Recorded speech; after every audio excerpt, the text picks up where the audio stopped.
So, Law just lost an arm.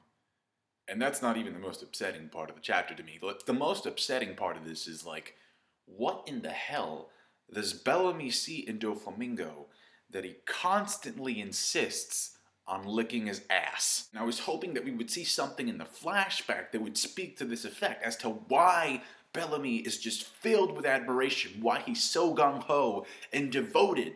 Like, what's so special about Doflamingo, Bellamy? They met at a bar. That's it. There's not even like a significant backstory behind their relationship. It's just like, you know, like the Law and Corazon, where you have like Corazon literally saving Law's life and making it better. It's just like in Doflamingo and Bellamy's case, it's just like Bellamy was bored. He wanted something to do. So he's just like, hey, I admire you. Can we work under you? That's it. So he starts bouncing around and shit. He says like, oh, I'm not going to change sides this late in the game or whatever. And, you know, he's going to try and take on Luffy. We know how that's going to end. Bro got one-shotted in Jaya. I mean, come on. And then Luffy's just, he's constantly telling Doflamingo, if he takes another hit, he's going to die. Honestly, I don't think he's going to die because of that. Because if you just say, hey, this character's going to die, he's going to die, he's going to die, it seems way too obvious if he dies. Unless you can find a way to fight Bellamy or restrain him without actually hurting him, but it's Luffy here. Like, that's not his style at all. But yeah, it's just like, oh man, it's honorable what he's doing, what Bellamy's doing, but it's also really stupid. As opposed to last week, Law's having trouble landing another hit on Doflamingo, and he just cuts his arm off. It's just with some string. I mean, the technique is called, I think, thread saw, right? And he just, you know, he saws it off.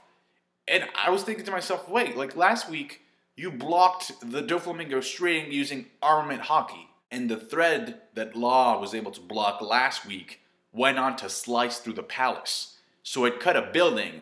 Yet here, see, and it's not like, I understand that he's like, you know, being held by Doflamingo, so he can't really move his arms. But if you know the cut is going to land near your shoulder, why not try and focus all of your armament hockey in that area? Maybe he did do that. I don't know, but that just seems like common sense to me. So I guess this was Oda's shout out to Masashi Kishimoto's Naruto chapter 698. And yes, I know it's a horrible thing that Law lost his arm and shit, but see, when it comes to him, he can reassemble body parts, so he can give himself a new arm.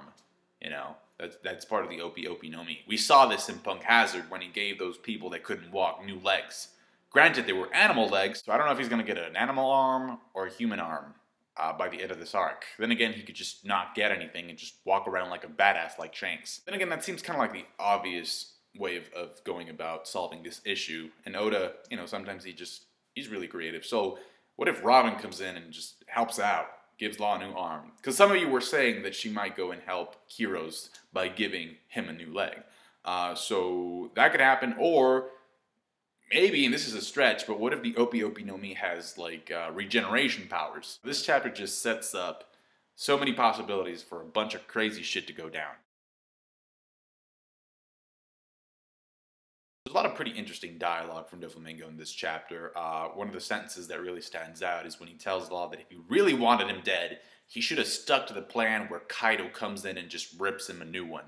That would have been a more efficient plan. And it's crazy that he's saying this shit as he's preparing himself to cut Law's arm off. You know, because it's kind of like, oh, by the way, Kaido totally would have killed me, man.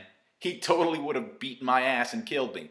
There you go, you lost an arm. So if Doflamingo can do that to Law, can you imagine what Kaido's going to do to these? It's like, what was the chance of success that Law said? We have like a 30% chance of succeeding against Kaido. Like, how did Law go about calculating that shit exactly? Hopefully, Law will at least find a way to stop the bleeding.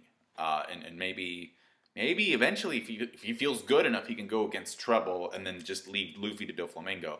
But then Doflamingo just takes out his pistol and he cocks it and he's like, there's no better way than to fucking kill you than with a leather bullet. Fucking asshole, man. And then he says that he forgave both Corazon and his father through their deaths. So he needed to kill these guys in order to be able to forgive them. Then the question is, if you have to kill somebody to forgive them, is that really forgiveness in the first place? The Bellamy thing, to me, feels like Oda's way of saying, hey, I need to stretch this fight out because the rest of the fights aren't over, and Luffy's fight has to be the last one.